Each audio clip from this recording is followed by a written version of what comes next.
믿음의 달, 오늘은 하나님 앞에 함께 예배하면서 주제와 결론부터 좀 정확하게 말씀드리고 설교를 시작하려고 하는데요. 믿음의 달, 우리에게 필요한 새로운 믿음에 대해서 오늘 설교할 것입니다. 우리에게 필요한 새로운 믿음이 무엇인가? 그 믿음은 오늘 창세기 22장 말씀을 우리가 읽은 것처럼 여호와 이레의 믿음입니다. 우리 다 함께 따라하겠습니다. 여호와 이레. 여호와 이레가 무슨 뜻이고 무슨 의미인지 아마 제가 이렇게 물어보면 누구든지 다 대답하실 수 있죠. 우리에게 이미 그런 믿음이 있습니다. 할렐루야. 네, 여호와 이레. 권태기가 기도하면 하나님께서 마이크를 준비해 주실 거다. 이런 이제 믿음이죠.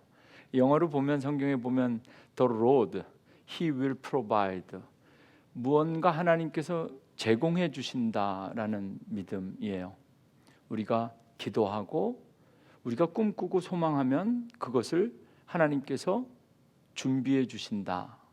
참 귀하고 복된 믿음인데 오늘 우리가 함께 예배하는 이 믿음의 달 11월 우리 몬트리올 한인감리교회 주일 예배를 통해서 여호와 이레에 대한 믿음, 지금까지가 우리가 생각하고 수없이 기도하고 이렇게 여호와 이레 하면 그냥 커먼 센스로 우리가 다 알고 있는 그 믿음이 정말 여호와 이레의 믿음이 맞는가?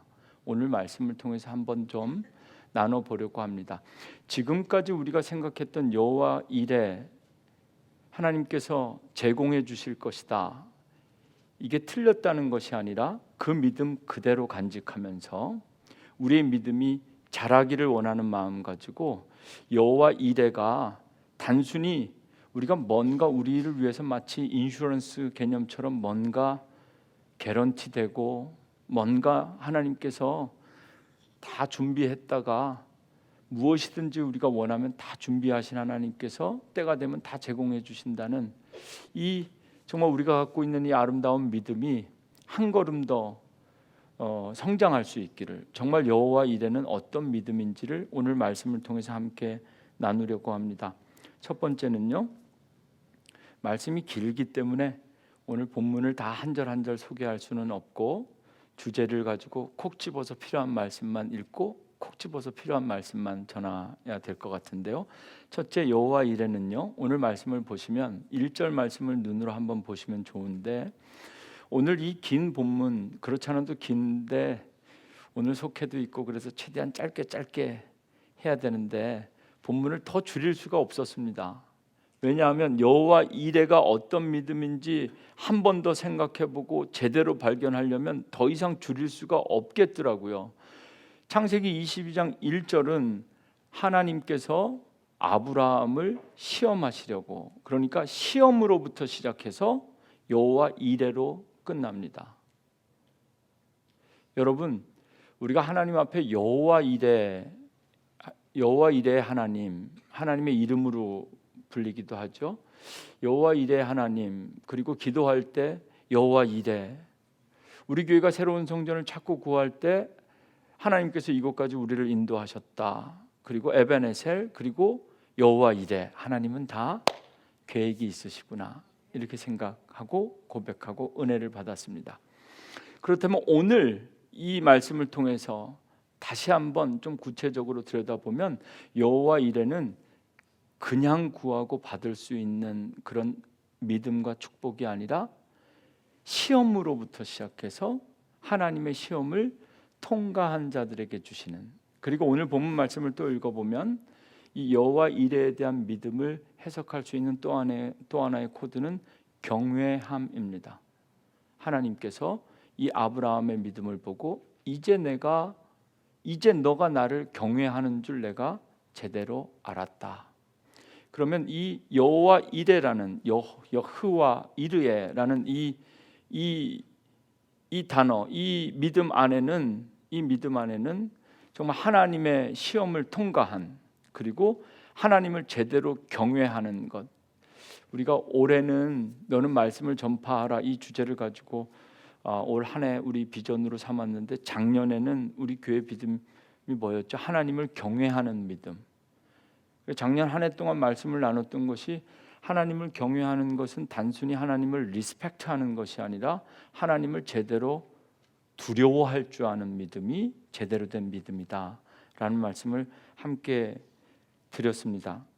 하나님의 시험을 이기고 하나님의 시험을 통과하고 제대로 된 여호와 이레의 믿음을 갖기 위해서 우리에게 필요한 게 무엇인가, 제가 말씀을 묵상하면서 딱 한 가지 발견한 것이 있는데 그거를 말씀드리려고 합니다.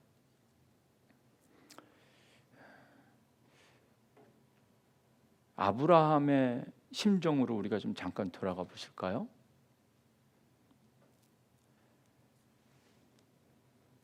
아니, 왜 하나님은 나에게 아들을 달라고 하실까?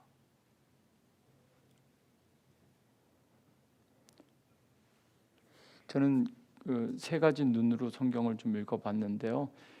믿음이 없고 예수 믿지 않는 사람들도 모든 인간은 기본적으로 이 아브라함 이야기 한 번쯤 들어보거나 아니면 비슷한 시츄에이션이 되면 기본적으로 이렇게 질문하지 않겠어요? 줄 때는 언제고? 혹시 김진경 집사님이 줬다 뺐으면 어떻게 된다 이런 얘기 알고 계세요? 줄 때는 언제고 또 달라고 하시는가? 세상 사람들도 줬다 뺐으면 신뢰할 수 없는 사람이라고 욕하는데 지금 오늘 본문이 딱 그 이야기입니다. 그리고 본문을 읽어보면 사실은 대단한 믿음의 이야기인데 되게 불편해요. 자식 사랑과 하나님 사랑을 우리를 떠보는 것 같기도 하고, 이거를 눈으로 보고 귀로 듣고 마음으로 깨달아 우리 삶에 적용해 버리면 여러분 적용할 수 있겠어요? 아무리 믿음이 좋아도 여기 있는 목사도 자식 가지고 하나님 앞에서 뭔가 하는 건 불편한 거거든요. 그러니까 세상의 눈으로 봐도 줬다 뺏는 건 말도 안 되죠.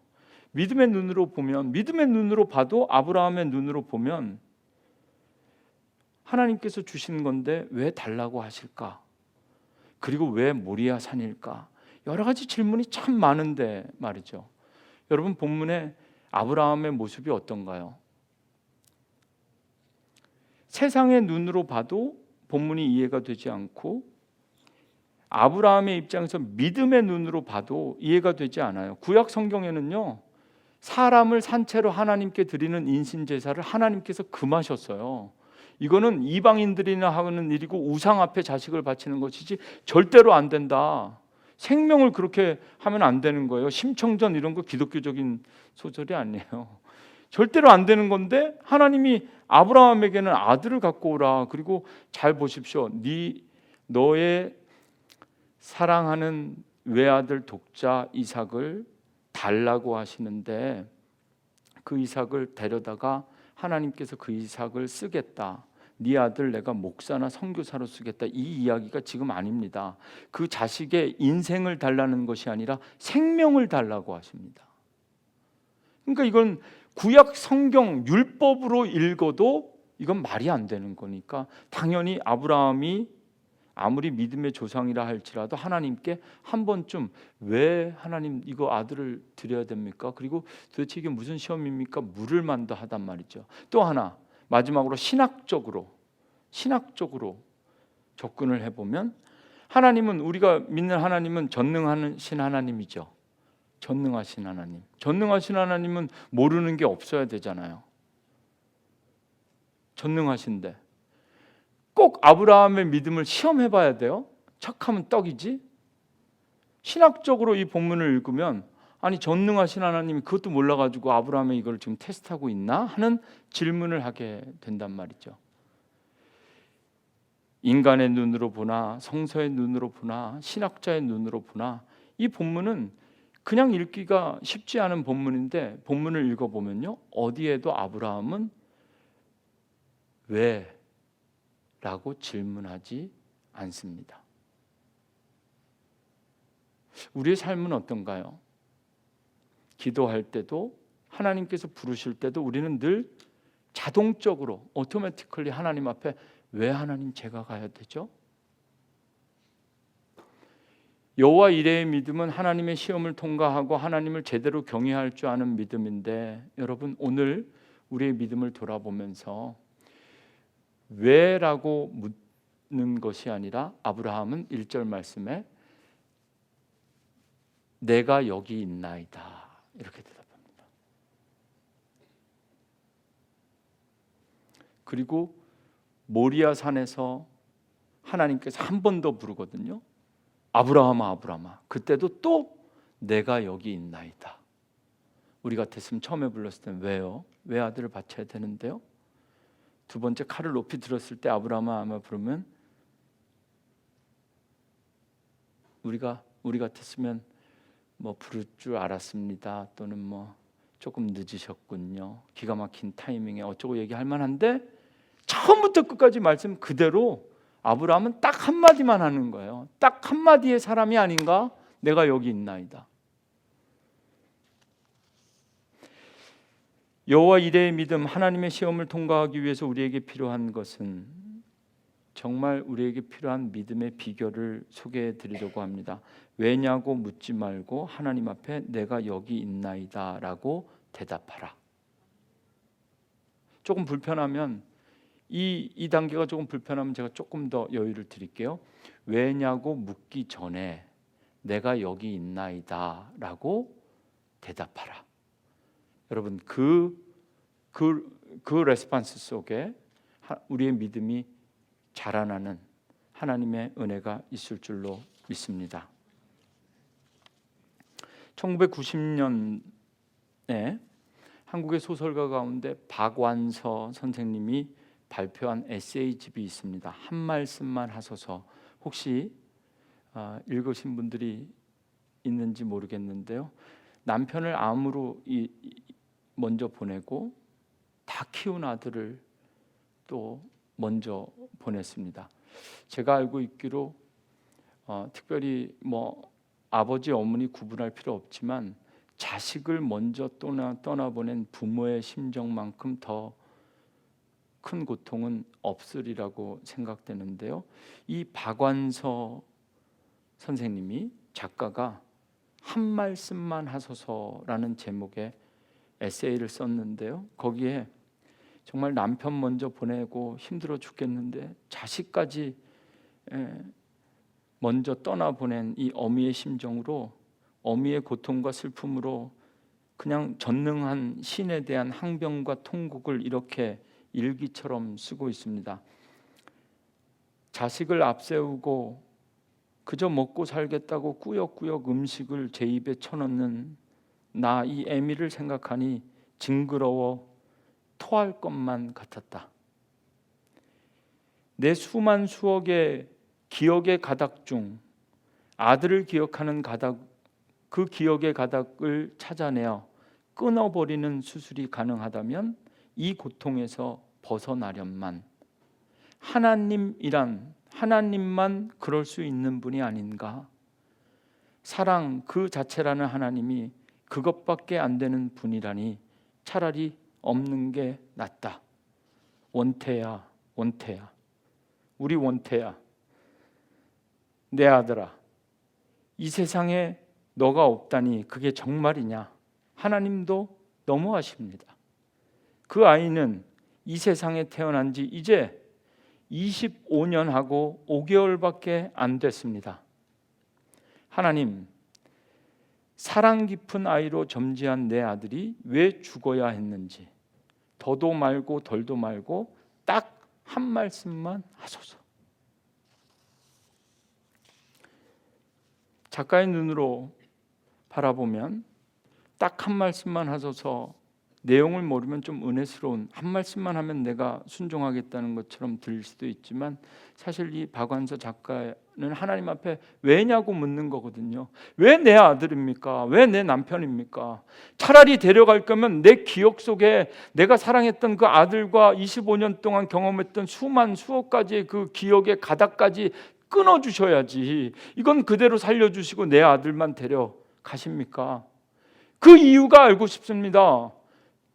신이라는 존재가 있다면 한 말씀만 하십시오. 당신이 염치가 있다면, 입이 있다면 한마디는 해줘야 되는 것 아닙니까? 이렇게 하나님 앞에 탄원하는 에세이입니다.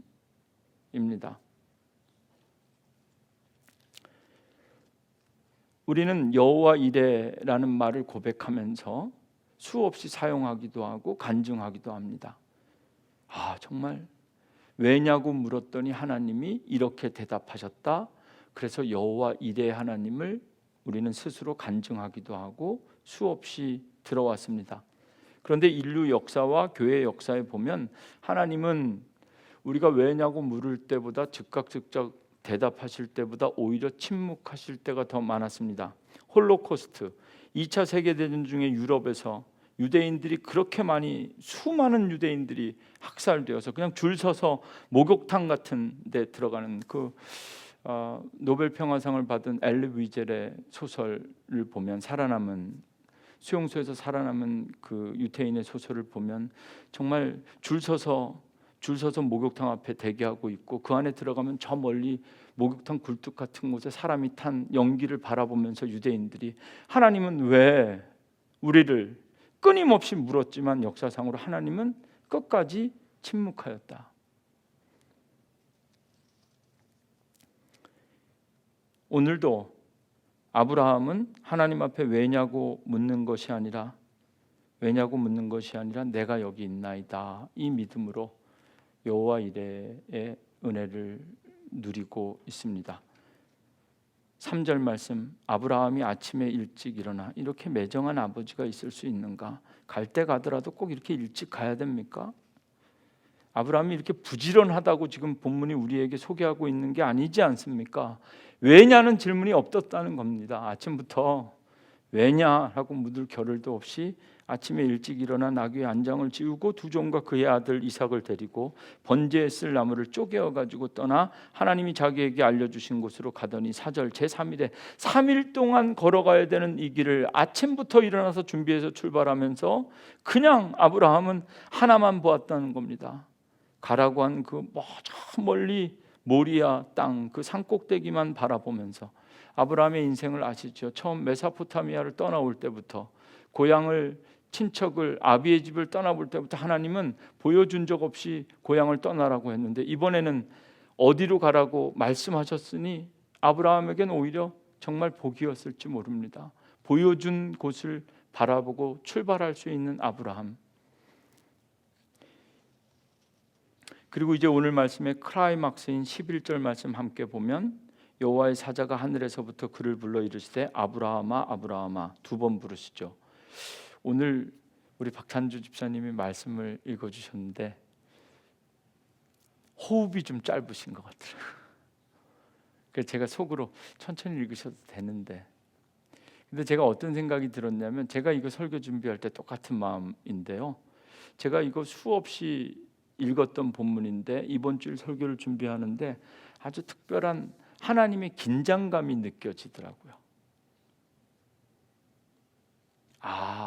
신앙생활은 이렇게 하는 거구나 하는 것들을 깨닫게 됐어요. 이게 적당히 순종하면 하나님께서도 적당히 팔로우합니다. 근데 오늘 말씀을 보십시오. 하나님이 시험하기 위해서 말도 안 되는 것을 요구했는데 이게 기본적으로 왜냐는 질문이 있어야 되는데 질문이 없거든요. 그러니까 본문을 읽으면 숨이 막히는 겁니다. 숨이 딸리는 겁니다. 이건 우리의 숨이 딸리는 게 아니라 제가 볼 때는 하나님의 숨이 막히는 겁니다. 하나님이 한순간도 눈을 뗄 수가 없는 거라. 언제 칼로 찌를지 모르니까 얘는 뭐야. 중간에 묻지도 않고 그냥 아침부터 그냥 마치 아들 죽이려고 작정하고 미리부터 계획한 아버지처럼 움직이니까 하나님이 처음부터 끝까지 눈을 떼지 못하는 겁니다. 이게 참. 그리고 나서 급히 부르는 거죠. 하나님의 이 텐션 말입니다. 아브라함아 아브라함아 멈춰라 말이지.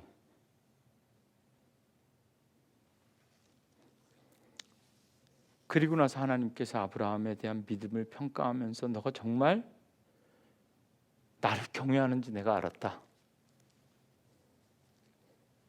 정말 하나님이 나와 함께 하시고 내 삶의 중요한 역사적인 순간마다 사건마다 하나님께서 정확한 타이밍에 완벽하게 개입하기를 원하신다면 오늘 본문 말씀을 그렇게 읽어야 됩니다.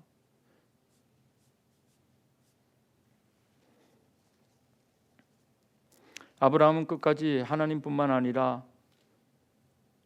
아들에게도 오늘 말씀 7절 말씀에 보면 저는 그래서 목사이면서 아버지로서 이 7절 말씀도 좀 은혜가 돼서 주제는 조금 빗나가지만 오늘 여기 모든 아버지들에게 이 말씀 7절 한번 보세요. 이 철없는 이삭이 이 믿음 좋은 어마무시한 아브라함에게 말합니다. 아버지의 마음을 그냥 막 찌르는 말이죠. 아버지요, 아버지요. 이거 지금 상황이 시츄에이션이 어떻게 되는 겁니까? 이거 뭐 예배 드리러 가는데 양은 없고 납니까? 뭐 이런 질문을 하는 거잖아요. 그런데 아들이 아브라함에게 아버지여 물으니까 이 아들한테도 아브라함은 왜 이렇게 대답하지 않고 내가 여기 있다 이렇게 대답하는 거예요. 여러분 아버지들 한번 생각해 보세요. 자식이 아빠 부르면 왜 기본적으로 왜 대답하잖아요. 우리는 왜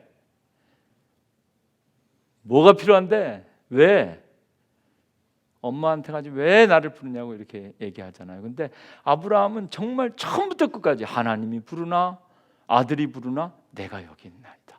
근데 이거 한번 해보면 좋은 아빠 될 수 있을 것 같다는 생각이 좀 들었어요. 저도 좀 한번 해보려고 하는데 여러분 아빠들 엄마들도 마찬가지고 자녀들이 부를 때도 왜라고 대답하기 전에 내가 여기 있다 대답하면 참 좋을 것 같아요. 하나님이 물으실 때도 왜라고 하나님께 대답하기 전에 내가 여기 있나이다. 이 순서, 이 믿음이 정말 우리에게 필요한 여호와 이레의 믿음이 아닌가. 예수님께서 시험 당하실 때도 생각해 보십시오. 왜라는 질문이 없습니다. 예수님께서도 그냥 시험 당하는 겁니다. 우리는 왜 이런 시험이 이런 문제가 내 상황 가운데 너무너무 알고 싶죠. 원인을 알면 뭐가 나아집니까? 원인을 알면 뭐가 상황이 바뀝니까? 이게 더 큰 믿음을 우리에게 요구하는 것 같지만 사실은 이것이 우리가 평안하고 정말 제대로 살 수 있는 방법이다. 하나님 앞에 왜라고 묻기 전에 내가 여기 있나이다 라고 대답할 수 있는 믿음이 필요하고요. 또 하나 이제 마지막으로 여호와 이레에 대한 믿음. 사실 최근에 많은 목사님들과 또 오래전부터 학자들이 이 여호와 이레에 대해서 조금 문제를 많이 제기한 본문이기도 합니다. 왜냐하면 우리는 여호와 이레 하면 The Lord, He will provide.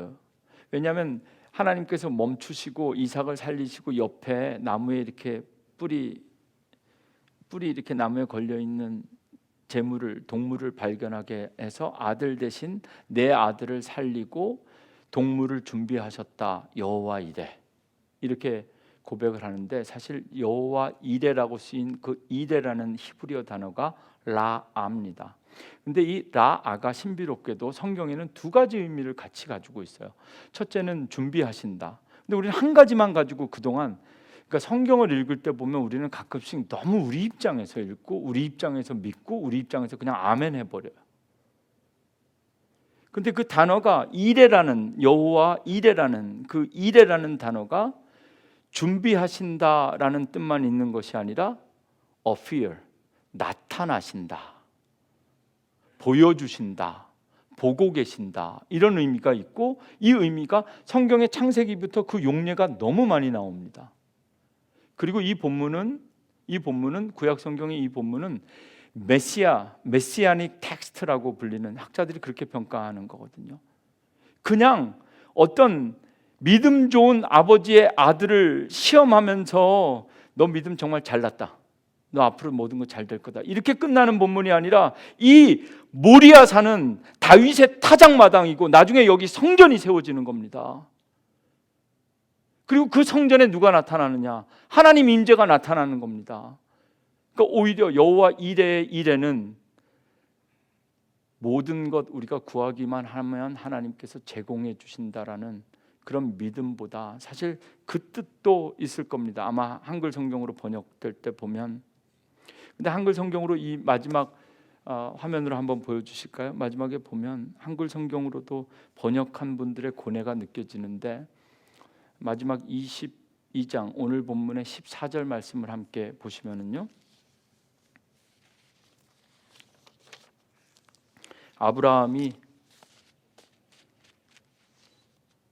아브라함이 그 땅 이름을 여호와 이레.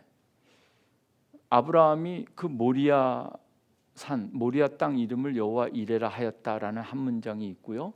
그 다음에 두 번째 문장은 오늘날까지 사람들이 이르기를 여호와의 산에서 준비되리라.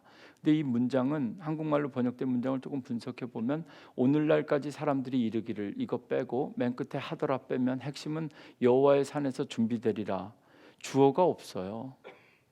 번역이 조금 한국말로도 우리가 그냥 믿음으로 아멘 해버려서 그렇지 질문하지 말라고 했으니까 그런데 질문을 하기 시작하면 여호와의 산에서 준비되리라라는 게 조금 모호하게 번역되었습니다. 그래서 우리가 여호와 이레의 믿음을 가지고 살아갈 때 하나님께서 뭐든지 제공해 주신다. 이 믿음도 귀합니다. 여기에서부터 시작해서 한 걸음 더 나아갔으면 좋겠습니다. 이게 나타나신다. 그래서 오늘 주보도 그렇고 설교 제목도 늘 저는 설교 제목을 성경 본문 가운데 하나로 정하는데 그가 나타나실 것이다. 여호와 이레에 대한 믿음은 이 믿음, 그가 나타나실 것이다. The Lord, He will appear. 우리 앞에 하나님께서 다시 나타나실 것이다. 나타나실 것이다. 뭔가 우리가 구하고 이러는 것이 아니라 마지막 때 하나님께서 다시 나타나셔서 더 이상 우리가 그 어떤 것도 구하지 않아도 될 부족함이 없는 우리의 삶을 하나님께서 완성시키시고 인도하시리라는 믿음. 그래서 이 본문은 아브라함의 자식 이삭이 죽을 뻔했다 살아난 내용이 아니라 이렇게 여호와 이레에 대한 믿음을 한 번 더 들여다보면 너 아들은 살렸다. 그러나 내 아들은 죽인다. 어린 양으로 내가 너를 사랑하여 독생자 예수를 보낼 거다. 오늘 이 본문이 아브라함의 믿음으로 그의 아들은 살았다. 그러나 아브라함아 아브라함아 그 아브라함을 멈추신 그 하나님께서는 하나님의 독생자 예수를 죽이시고 그 모리아산 하나님의 성전에서 새로운 우리 모두에게 다시 살 수 있는 기회, 구원의 기회를 열어주신 구속사적 관점에서 정말 우리에게 다가오실 메시아 그가 나타나실 것이다. 이 믿음이 바로 여호와 이레의 믿음. 여러분 11월 올해를 마무리하고 이 마지막 때 올해의 마지막을 지나면서 2022년의 마지막이 중요한 것이 아니라 우리 인생 하나님의 역사의 마지막 시간이 정말 중요하다라는 이 믿음 잃지 않기를 주님의 이름으로 축원합니다.